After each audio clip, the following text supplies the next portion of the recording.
தகப்பனே இந்த வேளையில எங்களை நாங்க தாழ்த்துகிறோம்ப்பா. परमेश्वर इस समय में आपके सम्मुख हम दीनता करते हैं। எங்களிடத்துல ஏதாவது குற்ற முறைகள் பாவங்கள் இருந்தால் கிருபையா எங்கள் ஒவ்வொருவரையும் மன்னிங்க. हमारे बीच में कुछ भी धाग रहेगा तो भी आप उन्हें क्षमा कर कर हमें आगे बढ़ाइए। உங்க ரத்தத்தால் எங்களை கழுவிடுங்கப்பா. आपके लहू के द्वारा हमें धो दीजिए, எங்களை பரிசுத்தப்படுத்துங்க. हमें पवित्र बनाइए। இப்பொழுதும் ஆண்டவரே ஆவியானவர் எங்கள் மத்தியில வல்லமையா எழுந்தருளுங்க. अभी आत्मा जी हमारे बीच में उठकर आप सामर्थ से भरिए। அடியால மறைத்து நீங்க பேசுங்கப்பா. गुलाम को छुपा कर आप बातें कीजिए। பேசுகிற வார்த்தைகள் ஆண்டவரே அது வல்லமையா ஜீவனாய் ஒவ்வொருவருக்கும் கனி கொடுக்க கிருபைகளை தாருங்க. जो कुछ भी वचन हम बातें करते हैं आप सामर्थ से उसे भरा दीजिए। ஒவ்வொருடைய இருதயத்தையும் திறந்தருளுங்க. हर एक हृदय को आप खोलिए। எதிரா இருக்கிற எல்லா பொல்லாத ஆவிகளையும் இயேசுவின் நாமத்துல கடிந்து அப்புறப்படுத்துகிறோம். हमारे बीच में रहने वाले सारी बुरी कार्य आप निकाल दीजिए। இயேசுவின் மூலம் ஜெபங்கேலும் பிதாவே. यीशु के नाम से मांगते पिता, ஆமென். आमीन।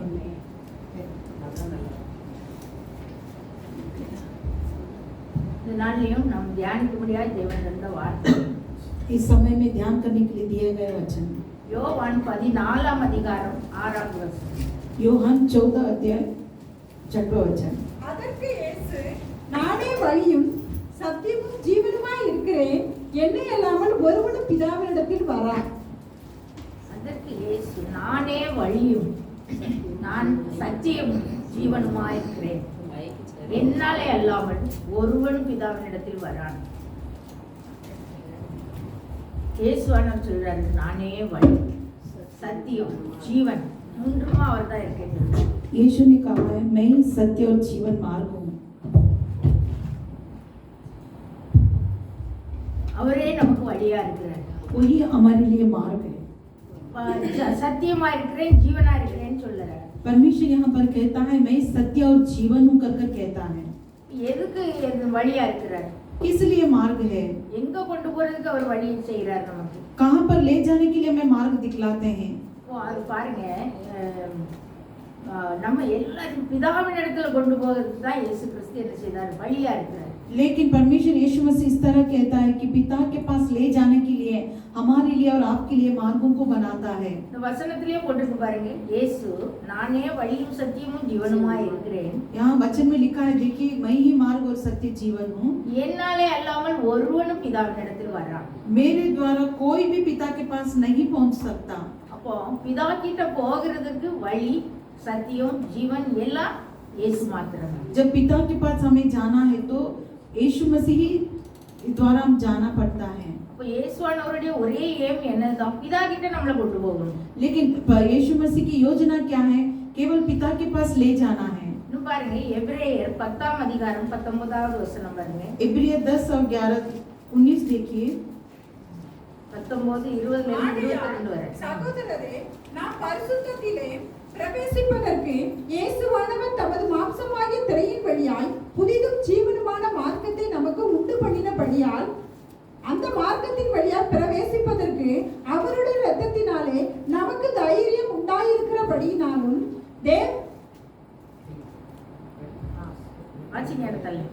தேவனுடைய வீட்டின் மேல் அதிகாரியான மகா ஆசாரியர் நமக்கு ஒருவர் இருக்கிறபடியினாலும் துருப்பண சாட்சி நீக்க தெளிக்கப்பட்ட இருதயம் உள்ளவர்களாயும் சுத்த ஜலத்தால் கழுவப்பட்ட சரீரம் உள்ளவர்களாயும் உண்மையுள்ள இருதயத்தோடும் விசுவாசத்தின் பூரண நிச்சயத்தோடும் சேர கடவும்.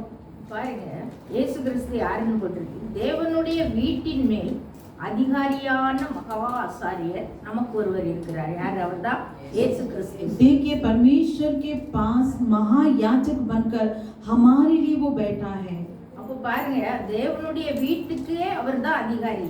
परमेश्वर के घर को यही परमेश्वर ही अधिकारी है। அந்த வீட்டுக்கு தேவனிடத்துல கொண்டு போறதுக்கு அவர் ஒரு வழியை நமக்கு கொண்டு கொடுத்திருக்கிறார். उस घर पर हमें ले जाने के लिए परमेश्वर ने हमें एक मार्ग को दिखलाया है। அதுல அந்த பரிசுத்த ஸ்தலத்துக்கு போகிறதுக்கு இயேசுவானவர் எப்படியா மாம்சமாகிய திரையின் வழியை கொடுத்திருக்கிறார்.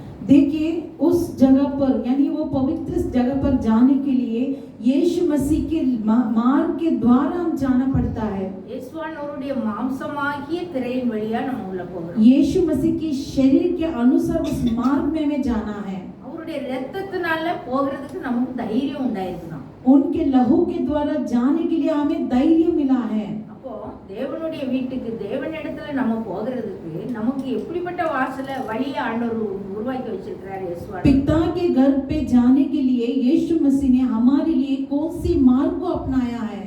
அப்போ அவருடைய ரத்தத்தினால தான் நமக்கு அந்த தைரியம் வருது. देखिए उनके लहू के द्वारा ही हमें धैर्य मिलता है. அப்போ நம்ம அதுல போகிறதுக்கு அவ்வளோ பரிசுத்தத்தோட நம்ம போனோம்னா பிதாவுடைய அந்த வீட்டுக்குள்ள நம்ம போறதுக்கு இயேசுவானவர் நம்மளை கொண்டு செல்வார். अगर उस मार्ग पर हमें जाना है तो केवल ऐसे ही हमें नहीं जा सकते, लेकिन हमारे अंदर पवित्रता रहना चाहिए, तभी उस मार्ग में हमें जा सकते हैं. இன்னும் பாருங்க யோவான் 14 அதிகாரம் 2:3 பாருங்க. யோவான் 14:2-3 में देखिए, என் பிதாவின் வீட்டில் அநேக வாசஸ்தலங்கள் உண்டு, அப்படி இல்லாதிருந்தால் நான் உங்களுக்கு சொல்லி இருப்பேன். ஒரு ஸ்தலத்தை உங்களுக்காக ஆயத்தம் பண்ண போகிறேன். நான் போய் உங்களுக்காக ஸ்தலத்தை ஆயத்தம் பண்ணின பின்பு நான் இருக்கிற இடத்திலே நீங்களும் இருக்கும்படி நான் மறுபடியும் வந்து உங்களை என்னிடத்தில் சேர்த்துக் கொள்வேன். இப்போ பாருங்க பிதாவினுடைய வீட்டுல அநேக வாசஸ்தலங்கள் இருக்கு. हमारे पिता के पास बहुत सी घर है, அதுல ஒரு ஸ்தலத்தை நமக்காக ஆயத்தம் பண்ணி, लेकिन अनेक स्थान रहेगा तो भी हमारे लिए एक स्थान को उन्होंने तैयार कर रखा है. அந்த ஸ்தலத்தை ஆயத்தம் பண்ணின பிறகு उस जगह को तैयार करने के बाद நான் இருக்கிற இடத்துல நீங்களும் இருக்கும்படி நான் என்ன செய்வேன், மறுபடியும் வந்து உங்களை நான் கூட்டிட்டு போவேன். जिस जगह पर मैं रहता हूँ वहाँ पर तुम्हें ले जाने के लिए फिर एक बार मैं आपके बीच में मैं आता हूँ. அப்போ மறுபடியும் இயேசுவானவர் நமக்கு வரப்போறதுக்கு காரணம் என்ன, நம்மள அந்த பிதாவினுடைய வீட்டுல சேர்க்கும்படியா வருகிறார். फिर एक बार यीशु मसीह इसलिए आते हैं पिता के घर में हमें पहुंचाने के लिए, ले जाने के लिए. அந்த வாசஸ்தலத்தை ஆயத்தம் பண்ணி நம்மளை கொண்டு போறதுக்கு வருகிறார். उस जगह की मार्ग को तैयार कर हमें ले जाने के लिए. அப்போ பாருங்க அப்பதான் இதை தோமா சொல்றாரு, நீங்க போற இடத்தை அறியோமே வழியை நாங்க எப்படி அறிவோம் அப்படின்னு கேக்குறாரு. जब तोमा इस तरह पूछता है आप जिस मार्ग पर जा रहे हैं नहीं जान रहे हैं, அதுக்குதான் இயேசுவானவர் சொல்றாரு, நானே வழியும் சத்தியமும் ஜீவனுமா இருக்கிறேன். इसलिए यीशु मसीह इस तरह कहते हैं मैं मार्ग और सत्य जीवन हूँ. நான் என்னால அல்லாமல் ஒருவனும் பிதாவின் இடத்தில் வரான். मेरे द्वारा कोई भी पिता के पास नहीं जा सकता. பிதா கிட்ட வர்றதுக்கு ஒரே வழி இயேசு கிறிஸ்து தான். पिता के पास अगर जाना है तो एक ही मार्ग है, वही यीशु मसीह. அந்த பிதாவுடைய வாசஸ்தலத்துல ஒண்ணுதான் நமக்காக ஆயத்தப்படுத்துறதுக்கு இயேசுவானவர் போயிருக்கிறார். उस पिता के घर में एक मार्ग हमारे लिए बनाया है ताकि उस जगह पर हम जाकर पहुंच सके. அது वரைக்கும் நம்ம எப்படி இருக்கணும்னு அவர் நமக்கு எல்லாம் போதித்து கட்டளையிட்டு ஒரு செஞ்சிருக்கிறார். उस समय में जाने तक हमारी भीतर की कार्य किस तरह रहना है कर तब तक परमेश्वर हमें ले चलता है उस मार्ग पर. இன்னும் பாருங்க 1 பேதுரு 3:18 பாருங்க. 1 पत्रुस 3:18 देखिए. 1 पत्रुस 3:18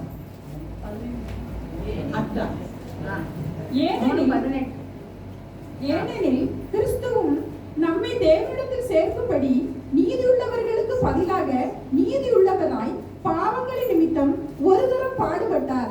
அவர் மாம்சத்திலே கொலையுண்டு ஆவியிலே உயிர்ப்பிக்கப்பட்டார்.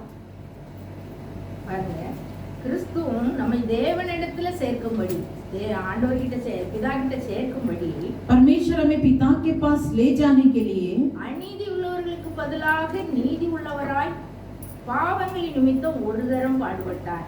अर्थात अधर्मी लोगों के लिए धर्मी किसी पाप के कारण एक बार दुख उठाया है ताकि हम परमेश्वर के पास पहुंच सके. அநீதி உள்ளவர்களுக்கு பதிலாக நம்ம எல்லாம் அக்கிரமம் செய்து பாவம் செய்து அநீதி உள்ளவர்களா இருக்கிறோம். देखिए हम कहीं पाप के उलझन में पड़ चुके हैं, उसमें गिर चुके हैं, அவர் ஒருவர் தான் நீதிபரர். लेकिन वो एक ही परमेश्वर है, धार्मिक का परमेश्वर. அவர் நீதி உள்ளவராய் பாவங்கள் நிமித்தம் என்ன செய்தார், ஒரு தரம் நமக்காக பாடுபட்டார். लेकिन वो एक धार्मिक परमेश्वर है, इसलिए हमारे लिए उन्होंने व्याकुल को उठाया है. அவர் மாம்சத்திலே கொலை உண்டு ஆவியிலே உயிர்ப்பிக்கப்பட்டார். देखिए शरीर के अनुसार वो तकलीफों को झेला है और आत्मिक जरिए से उन्होंने जी उठा है. அப்போ அவர் மாம்சத்துல அவர் இறந்து போயிட்டாரு, ஆனா அவர் எதுல உயிர்ப்பித்து எழுந்திருக்கிறார், ஆவியில உயிர்த்தினார். देखिए यीशु मसीह शरीर के भाव के अनुसार वो मर मिटे हैं, लेकिन आत्मा के कार्य से वो जी उठे हैं. இன்னும் பாருங்க எபிரேயர் 7:25 போட்டிருக்கு. इब्रिय 7:20 में देखिए. மேலும் மேலும் தமது மூலமாய் தேவனிடத்தில் சேருகிறவர்களுக்காக வேண்டுதல் செய்யும்படிக்கு அவர் எப்பொழுதும் உயிரோடு இருக்கிறவராகையால் அவர்களை முற்றுமுடிய ரட்சிக்க வல்லவராயும் இருக்கிறார். பாருங்க, எதுக்காக தான் இயேசு கிறிஸ்து தேவனிடத்தில் சேருகிறவர்களுக்காக வேண்டுதல் செய்கிறார். किस लिए परमेश्वर के पास विनती करने के लिए हमें ये कार्य को किया है. அதுக்காக தான் அவர் எப்போதும் உயிரோடு இருந்து इसीलिए तो परमेश्वर हमेशा जीवित है. அவர்களை முற்றுமுடிய ரட்சிக்க வல்லவராயும் இருக்கிறார். उन्होंने संपूर्ण रीति से हमें मुक्ति कर चलाने के लिए है. அப்போ இயேசு கிறிஸ்துவுடைய வார்த்தைகளை கேட்டு அவருடைய உபதேசத்தை கேட்டு நம்ம அவருக்கு மூலமா நம்ம தேவனிடத்தில் சேரும் பொழுது देखिए, यीशु मसीह के कार्य को जानकर, यीशु मसीह के मार्ग पर चलकर अगर हम रहेंगे तो उनके मार्ग को अपनाना है. அவர் நம்மளை முற்றுமுடிய ரட்சிக்க வல்லவரா இருக்கிறார். तब परमेश्वर संपूर्ण रीति से हमें छुटकारा देगा उस कार्य में. இன்னும் பாருங்க, யோவான் 14:26 போட்டிருக்கு. யோவான் 14:24 देखिए. என் நாமத்தினாலே பிதா அனுப்ப போகிற பரிசுத்த ஆவியாகிய தேற்றரவாளனே எல்லாவற்றையும் உங்களுக்கு போதித்து நான் உங்களுக்கு சொன்ன எல்லாவற்றையும் உங்களுக்கு நினைப்பூட்டுவார். அப்போ இயேசுவானவர் பிதா கிட்ட போயிட்டு அவர் யார் அனுப்பி இருக்கிறாரு? பிதா யாருடைய நாமத்தினால அனுப்புதாராம்? இயேசு கிறிஸ்துவுடைய நாமத்தினால பிதா பரிசுத்த ஆவியாகிய தேற்றரவாளனை அனுப்புறாரு. अर्थात यहाँ पर हम देखते हैं कि किसके नाम से तुम्हें भेजा जाता है बोलेगा तो पवित्र आत्मा के जरिए से तुम्हें भेजा जाता है कर वचन कहता है. அவர் தான் என்ன செய்தார்? பரிசுத்த ஆவியானவர் நம்ம எல்லாருக்கும் போதிக்கிறார். நம்ம கூட இருக்கிற, இப்போ நம்ம கூடயே வாழ்ந்துட்டு இருக்கிறவர் யார்? பரிசுத்த ஆவியானவர். நம்மளையே ஆலயமாக்கி நம்ம கிட்ட தங்கி இருக்கிற ஆவியானவர் அவர் நமக்கு போதித்து. देखिए, पवित्र आत्मा हमारे बीच में निवास करते हैं. अभी भी हमारे बीच में उस कार्य को कर रहा है. हृदय के इस मंदिर के अंदर वो रहकर कार्यों को करता है. அவர் இயேசு கிறிஸ்து சொன்ன எல்லாவற்றையும் நமக்கு நினைவூட்டுகிறார். जो जो यीशु मसीह ने किया है वो सारे कार्यों को पवित्र आत्मा के जरिए से हमें याद कराते हैं. இன்னும் பாருங்க, எபேசியர் 2:18 போட்டிருக்கு. एफिसियर 2:8 में देखिए. அந்தபடியே நாம் இருக்கிறதாலும் ஒரே ஆவியினாலே பிதாவினிடத்தில் சேரும் சிலாக்கியத்தை அவர் மூலமாய் பெற்றிருக்கிறோம். பாருங்க, ஒரே ஆவியானவர், அந்த ஆவியினால தான் நம்ம என்ன செய்றோம்? பிதாவினிடத்தில் சேரும் சிலாக்கியத்தை நம்ம பெற்றிருக்கிறோம். एक ही आत्मा है और एक ही आत्मा के जरिए से हम पिता के पास पहुंच सकते हैं. இருக்கிறதார் அப்படின்னா யாரு? யூதர்கள், யூதர் இல்லாத நம்ம எல்லாரும். देखिए, यहूदी लोग और यहूदी ना है वे लोग எல்லாரும் நம்ம என்ன செய்றோம்? நம்ம பிதா கிட்ட சேரும் சிலாக்கியத்தை பரிசுத்த ஆவியானவர்னால நம்ம பெற்றிருக்கிறோம். हम क्या कर सकते हैं? सारे लोग पवित्र आत्मा के जरिए से परमेश्वर के घर में हम पहुंच जाते हैं. இன்னும் பாருங்க, எபேசியர் 2:20 போட்டிருக்கு. एफिसियर 2:20 में देखिए.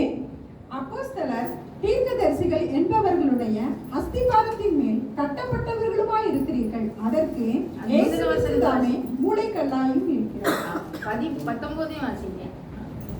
ஆகையால் நீங்கள் இனி அந்நியரும் பரதேசிகளுமாய் இராமல் பரிசுத்தவான்களுடைய ஒரே நகரத்தாரும் தேவனுடைய வீட்டாருமாய் இருந்து அப்போஸ்தலர் தீர்க்கதரிசிகள் என்பவர்களுடைய அஸ்திபாரத்தின் மேல் கட்டப்பட்டவர்களுமாய் இருக்கிறீர்கள்.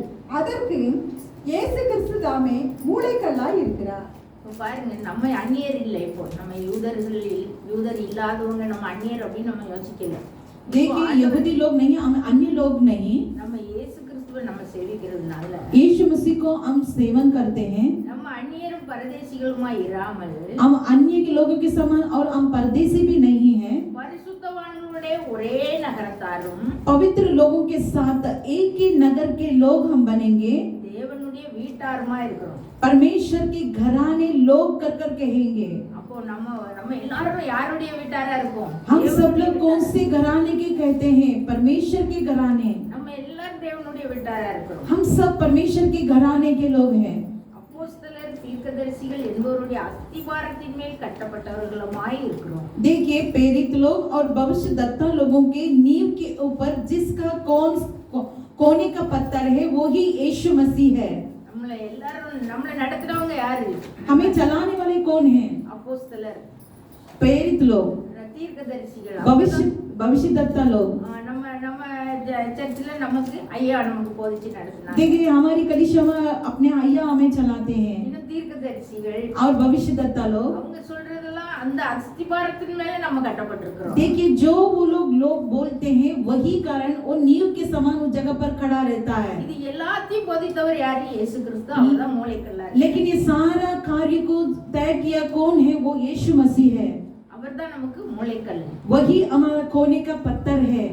பாருங்க, இயேசு கிறிஸ்து நமக்கு எதுக்கு வழியா இருக்கிறாரு? यीशु मसीह किस कारण के लिए मार्ग बना है? அவர் தேவனுடைய வீட்டுல கொண்டு தேவன் பிதா கிட்ட சேர்க்கிறதுக்கு தான் நம்ம வழியா இருக்கிறார். परमेश्वर यानी पिता के घर को पहुंचाने के लिए परमेश्वर यीशु मसीह हमारे लिए आपके लिए एक मार्ग पर बनाया है. அவர்தான் பிதாவை நமக்கு வெளிப்படுத்தி காட்டினவர். वही तो पिता की महिमा के बारे में उन्हें बताया है. பிதா எப்படிப்பட்டவர் நமக்கு சொல்லி தந்தவர் அவர்தான். लेकिन परमेश्वर कैसा है कर बोलकर दिए हुए वही है. நம்ம அதை கூட நம்ம பார்த்தோம் இல்லையா? பிதா எப்படிப்பட்டவர்? परमेश्वर कैसा है? சேரக்கூடாத ஒளியில வாசம் செய்கிறார். जिस मार्ग पर नहीं पहुंचते उस मार्ग पर हमें पहुंचाने वाले हैं. ஒளியா இருக்கிறார்.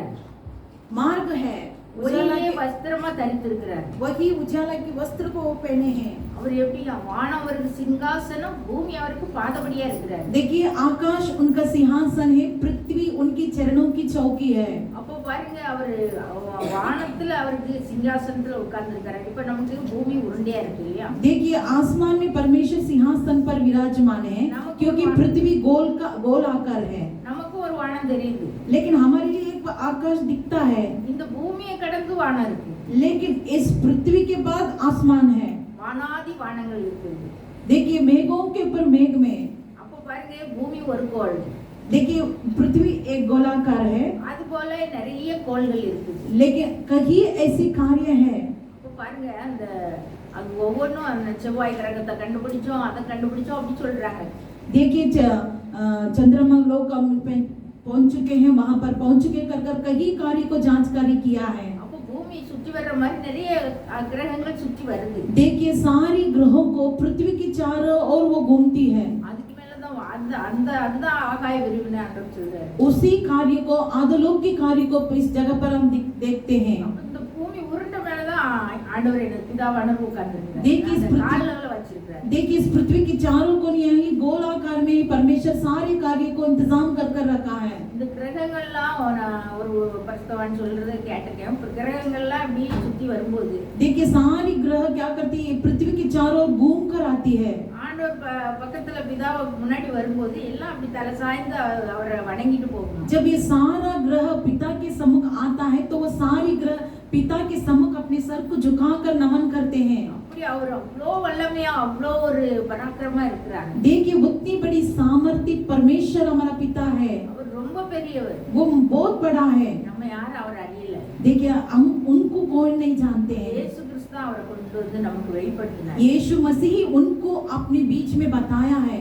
அவர் என்ன செய்ய சொன்னாரோ அதை தான் நான் செய்தேன் அப்படி சொல்றாரு. लेकिन जो कार्य परमेश्वर कहता है वही कार्य हम कर रहे कर बोलते हैं. பிதா கிட்ட நம்மளை சேர்க்கும்படியா அவர் சொல்லி அவர் வந்திருக்கிறார். देखिए पिता के पास हमें पहुंचाना है कर परमेश्वर यीशु मसीह हमारे बीच में है. இன்னும் பாருங்க, சத்தியத்தை பத்தி சத்தியமா இருக்கிறேன்னு சொல்றாரு. देखिए और कहा है सत्य बनकर हूँ. ஓ, சத்தியம்னா என்னது? सत्य बोले को तो क्या है? சொல்லுங்க, சத்தியம்னா என்னது? வேத வசனம் சத்தியம் இல்லையா? சங்கீதம் 119 142 இருக்கு பாருங்க. देखिए भजन संगीता 119 और 42 में देखिए, உம்முடைய நீதி நித்திய நீதி, உம்முடைய வேதம் சத்தியம். எப்படி அந்த வசனம் பாருங்க, உம்முடைய வேதம் சத்தியம்னு இருக்கு. அடுத்தல பாருங்க, யோவான் 17:17 போட்டிருக்கு.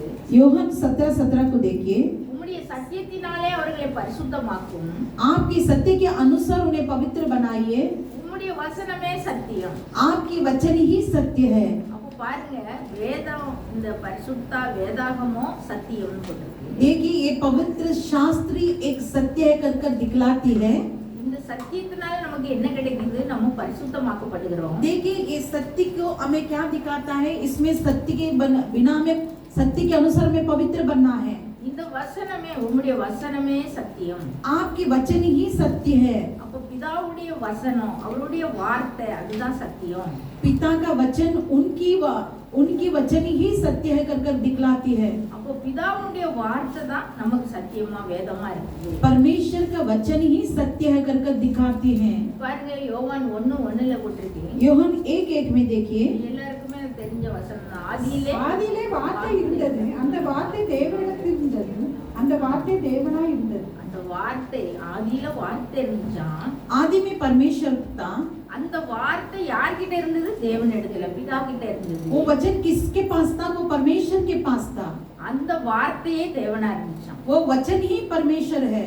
அந்த வார்த்தை தான் யாரு? இயேசு கிறிஸ்து. वो वचन ही यीशु मसीह है। அது எப்படி தெரியுது பாருங்க. யோவான் 1:14 போட்டுருக்கு பாருங்க. யோவான் 1:14 में देखिए, அந்த வார்த்தை மாம்சமாகி கிருபையினாலும் சத்தியத்தினாலும் நிறைந்தவராய் நமக்குள்ளே வாசம் பண்ணினார். அவருடைய மகிமை கண்டோம். அது பிதாவுக்கு ஒரே பேரானவருடைய மகிமைக்கு ஏற்ற மகிமையாகவே இருந்தது. பாருங்க, அந்த வார்த்தை, அந்த பிதாவுடைய வார்த்தை தான் என்ன செய்து? மாம்சமாகி. देखिए उनका वचन ही दोधारी तलवार हुआ கிருபையினாலும் சத்தியத்தினாலும் நிறைந்தவராய் நமக்குள்ள வாசம் பண்ணார். और अनुग्रह के साथ, सच्चाई के साथ संपूर्ण परिपूर्ण होकर हमारे बीच में डेरा बनकर किया है। அவர் கிருபையினாலன்னா அவர் ரொம்ப இரக்கமுள்ளவரா இருந்தார். देखिए कृपा बोले को तो वो परमेश्वर बहुत ही दयालु परमेश्वर है। சத்தியத்தினாலும் நிறைந்திருந்தார். सत्य से भरा हुआ परमेश्वर है। சத்தியம்னா எனக்கு வசனத்தினால, அதாவது பிதாவுடைய வார்த்தையினால நிறைந்திருந்தார். सत्य बोले तो क्या है? परमेश्वर के वचन के द्वारा वो परिपूर्ण होकर थे। பாருங்க, யோவான் 5:19 இருக்கு. 5:19 देखिए யோहन्ना। அப்பொழுது இயேசு அவர்களை நோக்கி, மெய்யாகவே மெய்யாகவே நான் உங்களுக்கு சொல்லுகிறேன், பிதாவானவர் செய்ய குமாரன் காண்கிறது எதுவோ அதையே அன்றி வேறென்றையும் சாமாய் செய்ய மாட்டார். அவர் எவைகளை செய்கிறாரோ அவைகளை குமாரனும் அந்தபடியே செய்கிறார். பாருங்க, பிதா எதை செய்து அதை பார்த்தாரோ அதை தான் இயேசுவானவர் செய்தார். देखिए जो पिता कहते हैं वही यीशु मसीह करते हैं। அப்ப இயேசுவானவர் அவர் வாழ்ந்த நாட்களில் அவர் செய்த காரியங்கள் எல்லாம் பிதா செய்த காரியங்களை தான் இவர் செய்றார். यीशु मसीह जब तक जीवित थे तब तक परमेश्वर ने जो कार्य था वही कार्य को हमारे बीच में उन्होंने प्रकट किया है। இன்னும் பாருங்க, யோவான் 8:26 யோहन्ना 8:24 உங்களை குறித்து பேசவும் நியாயத்திற்கும் எனக்கு அநேக காரியங்கள் உண்டு. என்னை அனுப்பினவர் சத்தியம் உள்ளவர். நான் அவரிடத்தில் கேட்டவைகளையே உலகத்துக்கு சொல்லுகிறேன் என்றார். பாருங்க, அவர்கிட்ட கேட்டதை தான் இயேசுவானவர் என்ன செய்தார்? நமக்கு சொன்னார். यीशु मसीह पिता के पास पूछ कर ही हमारे भीतर आकर बोलते हैं। பிதா எப்படிப்பட்டவர் நமக்கு தெரியும். परमेश्वर कैसा है कर हमें कैसा मालूम है? யாத்திராகமம் 34:6 போட்டிருக்கு. निर्गमन எல்லாருக்கும் தெரிஞ்ச வசனம் தான். கர்த்தர் இரக்கமும் கர்த்தர் அப்படி கர்த்தர் அவனுக்கு முன்பாக கடந்து போகிற போது அவர் கர்த்தர் இரக்கமும் கிருபையும் நீடிய சாந்தமும் மகா தயையும் சத்தியம் உள்ள தேவன். மகாதையும் சத்தியமும் உள்ள தேவன். யாரில்? பிதாவானவர் சத்தியம், அவரும் சத்தியம் உள்ள தேவனா இருக்கிறாரு. देखिए हमारा परमेश्वर महान है और दयालु है और धीरज है और अनुग्रह है और अनुग्रह के देने वाले परमेश्वर करुणामयी है। அதனாலதான் இயேசுவானவர் சொல்றாரு, என்னை அனுப்பியவர் சத்தியம் உள்ளவர், मुझे भेजने वाला वो सत्य से भरा हुआ है। நான் அவரிடத்துல கேட்டவைகளையே உலகத்துக்கு உங்களுக்கு சொல்லுகிறேன் அப்படிங்கிற. जो कुछ भी मैं पिता के पास पूछा हूँ वही तुम्हारे बीच में मैं रख रहा हूँ। இன்னும் பாருங்க, அந்த யோவான் 12:49-50 போட்டிருக்கு. देखिए யோहन्ना 12:49-50 में देखिए, நான் சுத்தமாய் பேசவில்லை, நான் பேச வேண்டியது இன்னதென்றும் உபதேசிக்க வேண்டியது இன்னதென்றும் என்னை அனுப்பின பிதாவே எனக்கு கட்டளையிட்டார். அவருடைய கட்டளை நித்திய ஜீவனாய் இருக்கிறதென்று அறிவேன். ஆகையால் நான் பேசுகிறவைகளை பிதா எனக்கு சொன்னபடியே பேசுகிறேன் என்றார். பாருங்க, அப்போ பிதா சொல்லி அனுப்பியிருக்கிறாரு. நான் சுயமாவே பேசல, நான் பேசுறது இன்னதென்றும், பேச வேண்டியது இன்னதென்றும். देखिए यीशु मसीह इस धरती पर आने के बाद खुद के बातों को उन्होंने नहीं बताया, जो परमेश्वर ने उन्हें सिखा कर बोल कर दिया है वही बातों को हमारे बीच में परमेश्वर ने रखा है। பாருங்க, அப்போ பேச வேண்டியது இன்னது, உபதேசிக்க வேண்டியது இன்னது, இன்னும் எல்லாத்தையுமே பிதாவுக்கு சொல்லி கொடுத்ததான் இயேசுவானவர் நமக்கு அதை பேசியிருக்கிறார். देखिए परमेश्वर पिता ने यीशु मसीह के पास जो बातें बोलना है, जो बात कहना है, वही बात यीशु मसीह को सिखाकर हमारे बीच में कहा गया है। அவருடைய கட்டளை நித்திய ஜீவனா இருக்குது. परमेश्वर की आज्ञा ही नित्य जीवन दिखलाती है। அப்போ பாருங்க, அப்போ சத்தியம்ங்கிறது என்னது? இதா சொன்ன ஒவ்வொரு வார்த்தையும் தான் சத்தியம். देखिए सत्य बोले को तो क्या है, पिता जो कुछ भी बोला है वही एक सत्य का वचन है। அந்த வார்த்தை தான் இயேசுவானவர். वो एक वचन ही यीशु मसीह है। அப்போ பிதா சொன்ன வார்த்தையானவர் தான் நமக்குள்ள மாம்சமாகி நமக்குள்ள அவர் சத்தியத்தினால நிறைந்தவரா அவர் சொன்னதையே நமக்கு எல்லாத்தையுமே நமக்கு சொல்லி தந்தார். देखिए पिता यीशु मसीह को जो कुछ भी कहा है उन्हें एक शरीर के अनुसार धारण कर हमारे बीच में वो धारण कर इस कार्य को हमें दिखलाया है। இந்த சத்தியத்தினால நமக்கு என்ன பிரயோஜனம்? इस सत्य के कार्य से हमें क्या उपयोग है? பாருங்க, நம்மளுக்கே தெரியும்ல, சத்தியத்தையும் அறிவீர்கள், சத்தியம் உங்களை விடுதலையா. सत्य को तुम जानोगे और सत्य ही तुम्हें छुड़ाएगा। நம்ம சத்தியத்தை அறிஞ்சா, சத்தியத்தை நம்ம பைபிளை வாசிச்சு நம்ம அதை அறிந்து கொள்வோம்னா, देखिए शास्त्र को पढ़कर उस सत्य के बारे में अगर हम जानेंगे तो நம்ம எல்லா கட்டுகள்ல இருந்து விடுதலை ஆகும். हर एक बंधन से परमेश्वर मुझे और आपको छुड़ाएगा। அப்போ நமக்கு விடுதலை வேணும். நமக்கு நிறைய காரியங்கள்ல கட்டுகளோட நம்ம ஜீவிக்கிறோம். देखिए हमें और आप कई बंधन के साथ हमें जी रहे हैं। சிலருக்கு பாருங்க, ஜெபம் பண்றதுக்கே முடியாத கட்டு இருக்கு. देखिए कितने लोगों को प्रार्थना नहीं करना ही वही एक बंधन है। சிலருக்கு துதிக்க முடியாது. कितने लोगों को स्तुति नहीं कर पा रहे हैं। ஆண்டவர் கிட்ட சேரதுக்கே கட்டு. लेकिन परमेश्वर के सम्मुख जाना ही एक बंधन है। அப்போ பாருங்க, நம்ம நல்ல பைபிளை வாசிச்சு தியானிக்கும் போது இந்த இதுல இருந்தெல்லாம் விடுதலை கிடைக்கும். देखिए अगर हम और आप शास्त्र को जानेंगे तो इन सारे कार्यों में परमेश्वर मुझे और आपको छुड़ाएगा। நோயில இருந்து விடுதலை கிடைக்கும். बीमारी से आपको छुटकारा मिलेगा। இன்னும் பாருங்க, என்னென்ன பிரச்சனைகள் இருக்கோ எல்லாத்துல இருந்து விடுதலை தருகிறது இந்த சத்தியம். और भी कितने भी समस्या रहेगा तो परमेश्वर उन सारे कार्य से आपको छुड़ा कर दे देगा। இன்னொன்னு என்ன செய்து பாருங்க, உங்களுடைய சத்தியத்தினாலே அவர்களை பரிசுத்தமாக்கும்னு ஒரு வசனம் இருக்கு. யோவான் 17:17. यूहन्ना 17:17 में देखिए आपके सत्य के अनुसार इस कार्य में सब जय पाते हैं। அப்ப பாருங்க, சத்தியம் என்ன செய்து நம்மள பரிசுத்தமாக்குது. देखिए सत्य हमें क्या करता है, हर एक दिन पवित्र बनाता है। பரிசுத்தமாகும் போது நம்ம என்ன செய்வோம்? ஆண்டவர் கிட்ட நெருங்கிடுவோம். देखिए जब हम पवित्र बन जाते हैं तब और भी परमेश्वर के निकट जाने लगते हैं। பரிசுத்தத்தோட அவர்கள் என்ன கேட்டாலும் நமக்கு உடனே கிடைச்சிடும். देखिए पवित्र के साथ अगर हम और आप जीवन बिताएंगे, हम जो कुछ भी परमेश्वर के सम्मुख मांगेंगे वो परमेश्वर हमारे लिए वो देगा। அப்ப பாருங்க, நமக்கு என்ன தேவையோ கிடைக்கணும்னா என்ன வேணும்? பைபிளை நம்ம தொடர்ச்சியா வாசிச்சுட்டே இருந்தா கூட நம்மள ஆண்டவர் பரிசுத்தப்படுத்தி நம்மளை விடுதலையாக்குற வல்லமை உள்ளவரா இருக்கிறார். देखिए लगातार अगर आप शास्त्र को आप पढ़ेंगे तो जो जो कार्य आपको करना है परमेश्वर वो सारे कार्य आपको बता देंगे। ஒரு அருள்ராஜன் எல்லாருக்கும் தெரியும், ஒரு ஊழியக்காரர் एक अरुणराज परमेश्वर के दास आप जानते हैं। அவருக்கு 2 கிட்னியும் போயிடுச்சு. उनको 2 किडनी भी नहीं था, இப்போ அந்த 2 கிட்னில ஒரு கிட்னி அவங்க அண்ணே தாரேன்னு சொல்லியிருக்காரு. लेकिन उस 2 किडनी में उनका भाई 1 किडनी देंगे कर बोले थे। இப்போ அது அவங்களுக்கு ஆபரேஷன் பண்ணி வைக்கணும்னா இவருக்கு ஏகப்பட்ட பிரஷர், சுகர் அவர் உடம்புல. देखिए उनको ऑपरेशन करके अगर उस किडनी को देंगे तो कोई इनके शरीर के अंदर शुगर और प्रेशर कई कार्य बहुत है। அப்போ டாக்டர் சொல்லிட்டாரு, உனக்கு எப்போ இந்த சுகர் பிரஷர் எல்லாம் கம்மியாகுதோ, கரெக்டா நார்மல் ஆகுதோ, அப்பதான் உனக்கு என்ன செய்ய முடியும்? ஆபரேஷன் பண்ணி வைக்க முடியும்னு சொல்லிட்டாரு. तब डॉक्टर ने उनसे कहा कब तेरा प्रेशर और इस कार्य पूरा संपूर्ण होता है तभी इस कार्य को हम कर सकते हैं। இவர் என்ன செய்தாரு? மருந்து சாப்பிட்டுட்டு இருந்து பார்த்தாரு, ஆனா இவருக்கு ஒண்ணுமே சுகமாகல. देखिए वो भी औषध लेकर देख रहे हैं लेकिन कुछ भी संभव नहीं हो पाया। அப்போ ஒரு ஊழியக்காரங்க அந்த ஹாஸ்பிட்டலுக்கு வந்து ஒரு பைபிளை கொடுத்தாங்க. देखिए एक व्यक्ति आकर उस जगह पर आकर उनके हाथ में बाइबल को दिया। அப்போ அவருக்கு நிறைய டைம் கிடைச்சது, ஹாஸ்பிட்டலே உட்கார்ந்திருந்ததுனால அந்த பைபிளை ஆரம்பத்துல இருந்து முடி வரைக்கும் படிச்சிட்டாரு. देखिए उस पासवान को बहुत सी टाइम था क्योंकि वो हॉस्पिटल में थे, इसलिए उन्होंने क्या किया, पूरा शास्त्र को उन्होंने पढ़ने लगा। அப்போ இதை என்னைக்கு படிச்சு முடிச்சாரோ அன்னைக்கு அவருக்கு பிரஷரும் இல்லை, சுகரும் இல்லை, எல்லாம் நார்மல் ஆயிடுச்சு. जब तक ये बाइबल पूरा पढ़कर खत्म हुआ तब तक उनको शुगर कुछ भी नहीं, सब पूर्ण हो गया। உடனே ஆபரேஷன் பண்ணாங்க, கிட்னி அவருக்கு வச்சாங்க. அதுக்கப்புறம் அவர் 15 வருஷத்துக்கு உயிரோட இருந்தார். तुरंत वो सारा कार्य नॉर्मल होने के बाद उनको ऑपरेशन हुआ और भी वो 15 साल जीवित रहे। பாருங்க, அவர் சொன்னாரு, அவர் என்ன இப்படி இந்த வேதத்தை வாசிச்சா இப்படி ஒரு விடுதலை கிடைக்கும்னு தெரிஞ்சிருந்தானே எப்பவே எத்தனை தடவையோ வாசிச்சிருப்பேனே. अगर ऐसा पढ़ने से मुझे छुटकारा मिलता तो इतनी साल में मैं कितने बार पढ़ चुका होता शास्त्र को।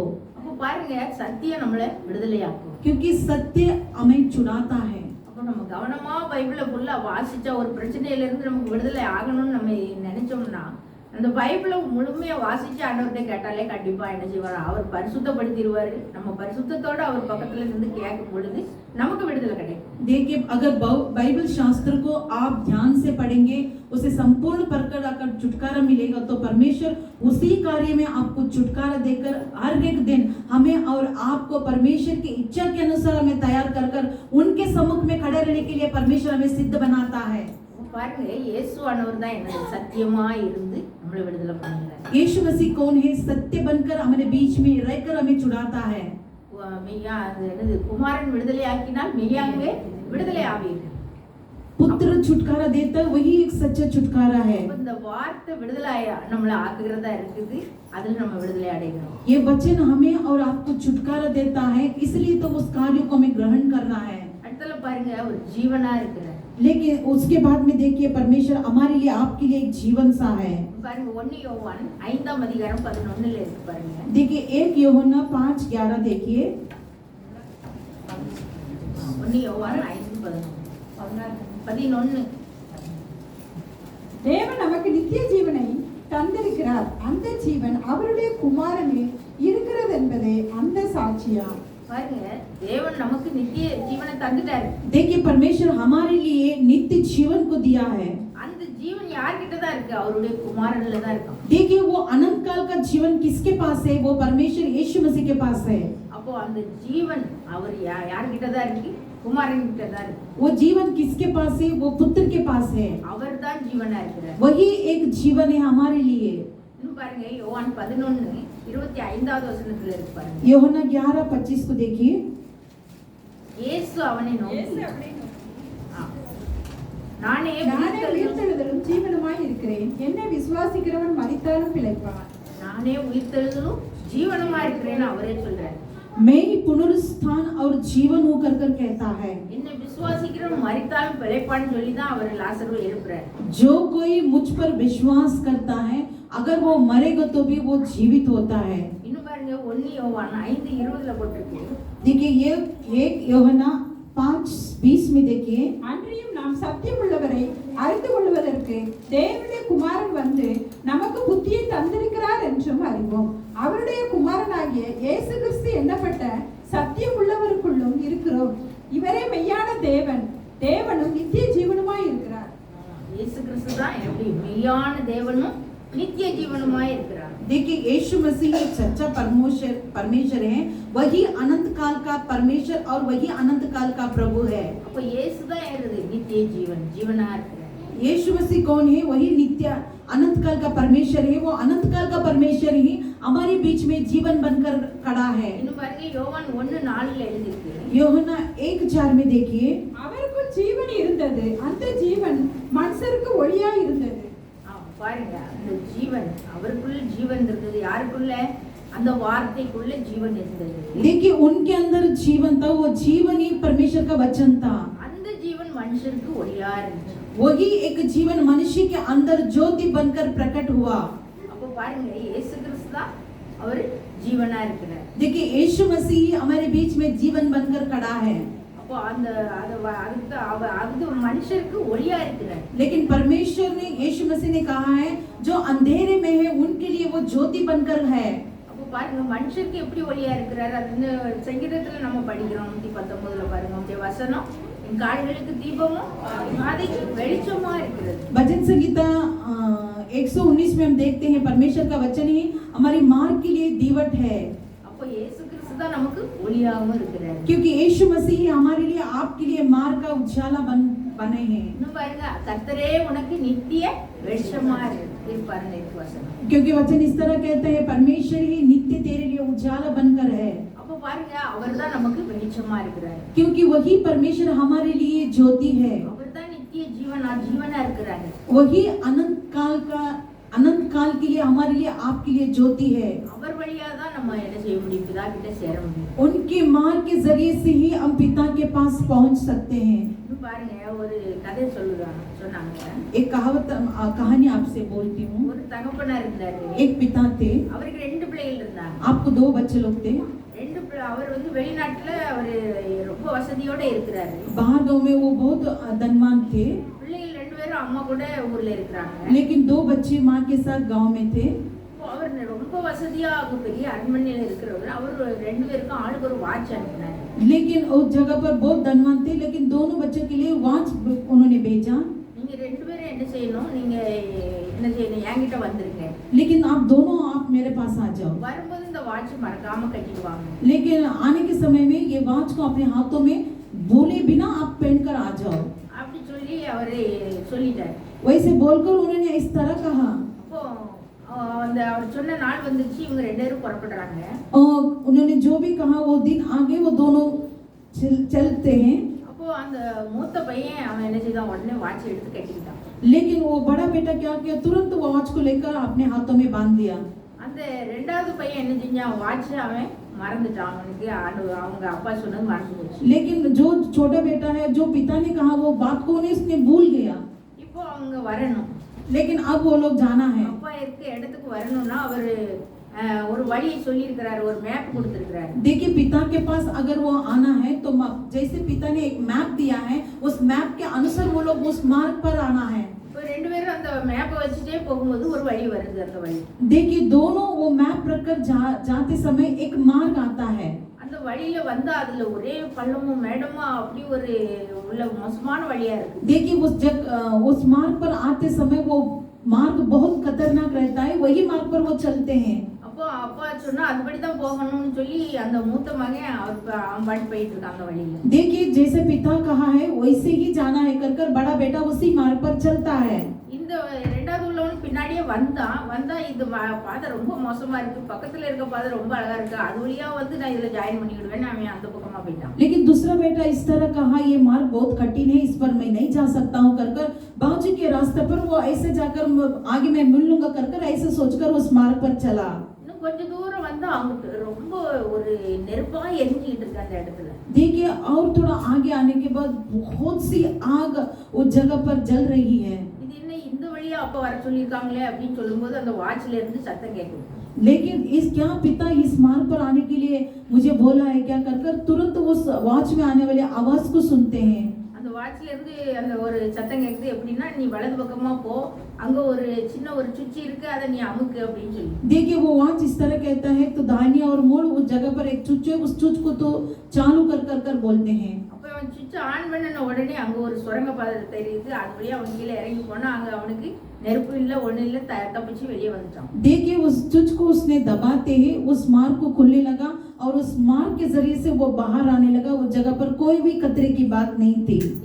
2வது உள்ளவன் வந்து பாக்குறான், இங்க ஒரே தீயா இருக்கு, இதுல எப்படி போக முடியும், அவன்கிட்ட வாட்ச் இல்ல, அவனுக்கு தெரியல. देखिए दूसरा लड़का आया, उस जगह पर आने के बाद बहुत सी आ गई, इस जगह पर मैं नहीं जा सकता हूँ क्योंकि उसके पास वो वॉच नहीं था।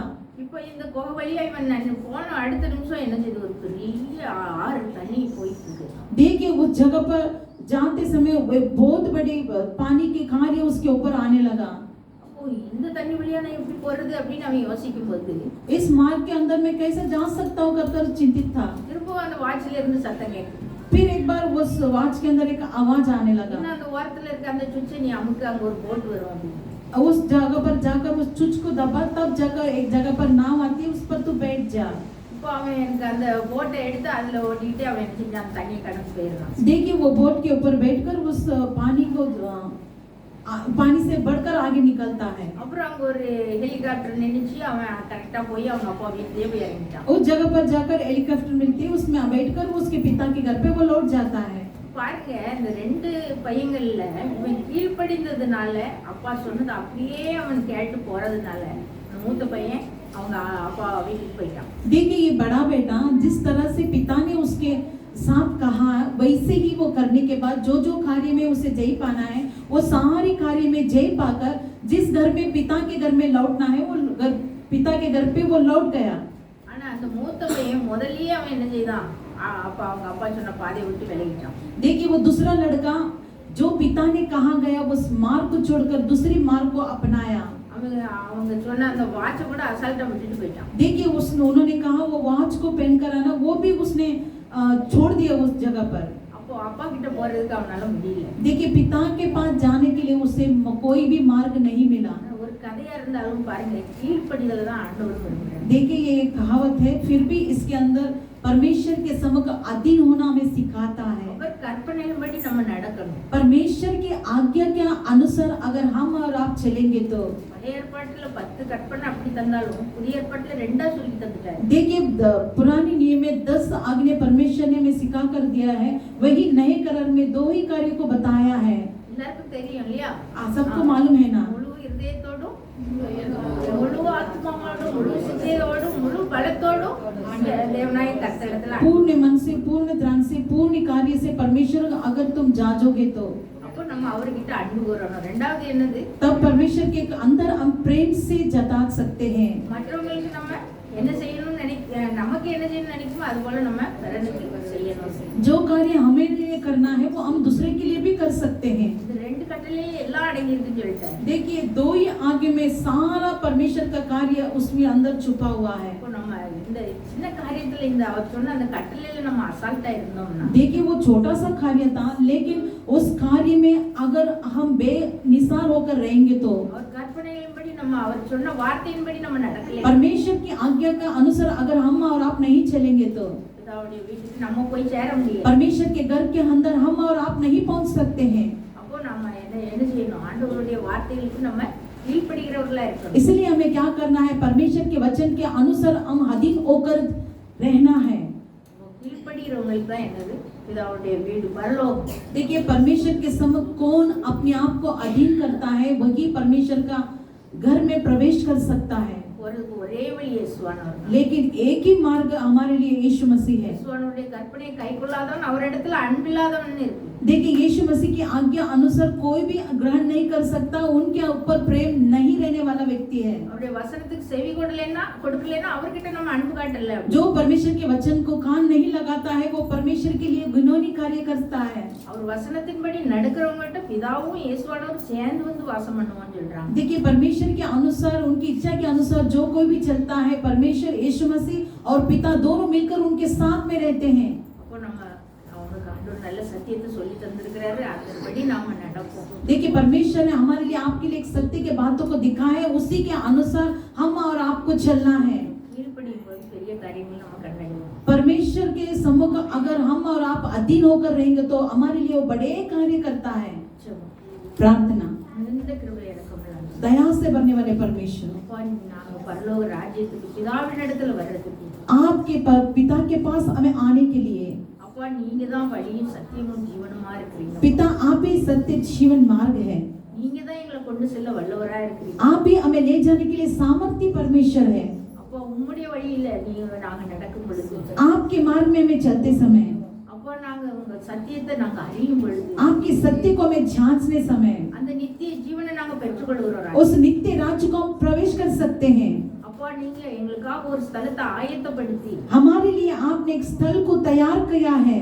அப்போ எங்களை கூப்பிட வரும் பொழுது, जब आप हमें बुलाने आते हैं, அப்போ நாங்க ஆண்டவரே உமக்கு கீழ்ப்படித்து இருந்து நாங்க இருக்கும் பொழுது எங்களை நீங்க அழைச்சு செல்வீங்க. जब आपके सम्मुख में अधीन होकर रहते हैं तब आप आपके मार्ग राज पर प्रवेश करते हैं। அப்பா நாங்க எல்லாரும் அப்படியாய் நாங்க கீழ்ப்படிகிறவர்களாய் காணப்பட எங்களுக்கு கிருபை தாங்க. हम सारे लोग उसी समय आपके सम्मुख अधीन होने के लिए हमें सिखा कर दीजिए। நாங்க சத்தியத்தை அதிகமா வாசித்து நாங்க பரிசுத்தப்பட எங்களுக்கு கிருபை தாங்க. सत्य को जानकर और भी अधिक अधिक आपके सम्मुख अधीन होकर रहने के लिए सहायता कीजिए। பிதாவினுடைய வலது பாரசத்துல நீங்க உட்கார்ந்தது போல அங்கே எங்களையும் கூட்டி செல்லும்படியாய் ஆண்டவரே, जिस तरह आपने पिता के दाहिने ओर बैठा है वहीं पर हमें भी आप ले जाने वाले हैं। எல்லா துதிகன மகிமையும் உமக்கு செலுத்துகிறோம். सारी स्तुति गौरव महिमा आपको मिले। இந்த உலகத்துல இப்போ யுத்தங்களின் செய்தியை நீங்க கேள்விப்படுவீங்கன்னு சொன்ன மாதிரி ஆண்டவரே, इस संसार में युद्ध की संदेश को तुम सुनोगे कर आपने कहा है। எங்க பார்த்தாலும் யுத்தங்கள், வெள்ளம், ஆண்டவரே அப்பா பூமி அதிர்ச்சி எல்லாம் வருதப்பா. कहीं भी देखेगा तो तूफान, युद्ध, कहीं कार्य को हम देख रहे हैं, இது வரைக்கும் சமீபமா இருக்குது நாங்க அறிகிறோம் ராஜா. क्योंकि आपकी आगमन निश्चय है। அப்பா அப்பா நாங்க ஆண்டவரே உமக்கு கீழ்ப்படுகிறவர்களாய் ஆண்டவரே உடைய வருகையில் ஆண்டவரே நாங்கள் சந்தோஷமா எதிர்கொள்கிறவர்களாய் காணப்பட எங்களுக்கு கிருபை தாங்க. इसलिए तो परमेश्वर आपके समान हम अधीन होकर आपके आक्रमण में हमें पूरी परिपूर्ण कर कर दीजिए. முற்றிலும் தாழ்த்தி அர்ப்பணிக்கிறோம். संपूर्ण आपके हाथों में सौंपते हैं. இயேசுவின் மூலம் ஜெபம் கேளும் பிதாவே. यीशु मसीह के नाम से सुन पिता. ஆமென். आमीन.